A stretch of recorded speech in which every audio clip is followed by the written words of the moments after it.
नमस्कार दोस्तों, आप सभी लोगों का स्वागत है आपके अपने YouTube channel legal adviser AM में, जहां हम सभी लोग ला रिलेटेड अपडेट्स के साथ साथ गवर्नमेंट से संबंधित जो अपडेट्स होती हैं, जो पब्लिक डोमेन में आवश्यक होती हैं, उस पर परिचर्चा करते हैं।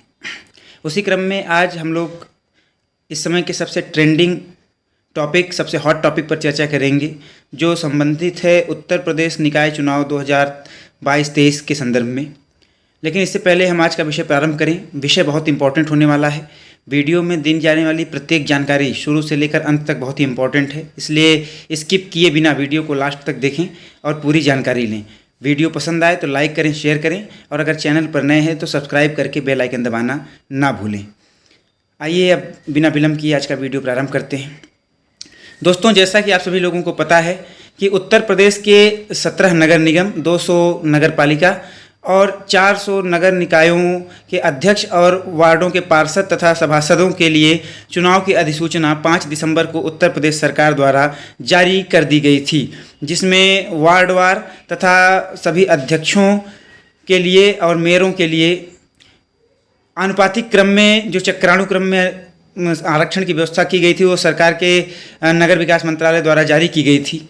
लेकिन जैसे ही वह अधिसूचना जारी की गई, बहुत मात्रा में जब आपत्ति जो है वो सरकार को पहुंची, प्रशासन को पहुंची, और जब प्रशासन स्तर पर लोगों को लगा कि ये सुनवाई नहीं हो सकती है, तो लोगों ने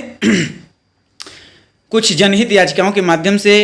इलाहाबाद उच्च न्यायालय की लखनऊ बेंच की तरफ रुख किया और उन्होंने सुप्रीम कोर्ट के वर्ष 2002 तथा 1998 में दिए हुए कुछ विशेष फैसले, जो कि मध्य प्रदेश राज्य और राजस्थान राज्य से संबंधित थे, उसमें सुप्रीम कोर्ट ने यह स्पष्ट किया था कि निकाय चुनाव में आरक्षण लागू करने से पहले 3 लेयर टेस्टिंग करना, 3 परतीय जांच करना बहुत ज़रूरी होता है, जिसमें जनसंख्या, चक्रानुक्रम परिवर्तन तथा सबसे जो महत्वपूर्ण होता है वो ये कि क्या आरक्षण 50% की सीमा को क्रॉस तो नहीं कर रहा है। और जो याचिकाओं का कहना है वो यही कहना था कि जो वर्तमान में वार्डों में आरक्षण दिया गया है, उसमें जो महिलाओं, ओबीसी, एससी, एसटी सबको मिलाकर के आरक्षण की सीमा 50% को पार कर रही है तथा ओबीसी की लिमिट भी एक्सीड हो रही है। ऐसे में बड़ी संख्या में आपत्ति आई थी और इस विषय को जब इलाहाबाद उच्च न्यायालय की लखनऊ खंडपीठ ने सुना, तो पहले, क्योंकि आपको पता है कि 12 तारीख तक आपत्ति देने का अंतिम तिथि था और 14 से अधिसूचना जारी होनी थी, क्योंकि 14 तक, 13 और 14 2 दिन में आपत्तियों का निस्तारण होना था।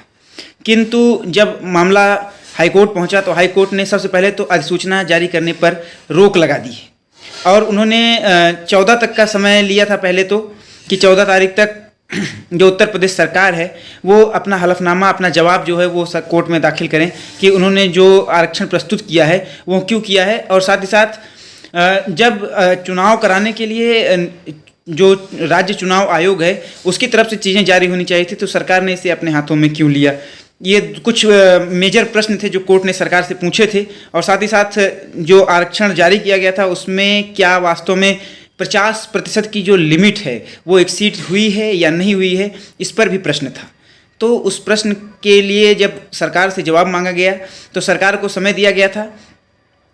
तो पहले तो समय दिया गया, तो पहले 24 घंटे का समय दिया गया था, तो सरकार ने जवाब नहीं दाखिल किया। तो फिर 14 तारीख तक का समय दिया गया था,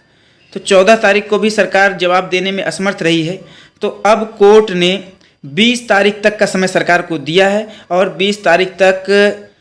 चुनाव के लिए अधिसूचना जारी करने पर रोक लगा दी है। यानी कि अब यह स्थिति साफ हो रही है कि हो सकता है कि जो वर्तमान समय में 5 दिसंबर को आरक्षण लागू किया गया था वह आरक्षण परिवर्तित भी हो सकता है। ऐसी संभावनाएं अब जताई जा रही हैं, क्योंकि जिस प्रकार से सरकार को प्रश्नों के उत्तर देने में विलंब हो रहा है, उससे यह स्पष्ट होता है कि सरकार कहीं न कहीं कोर्ट के सवालों में घिरती और फंसती नजर आ रही है और उसके द्वारा दिया गया आरक्षण कहीं न कहीं सवालों को जन्म देता है और सवालों के दायरे में भी आता है।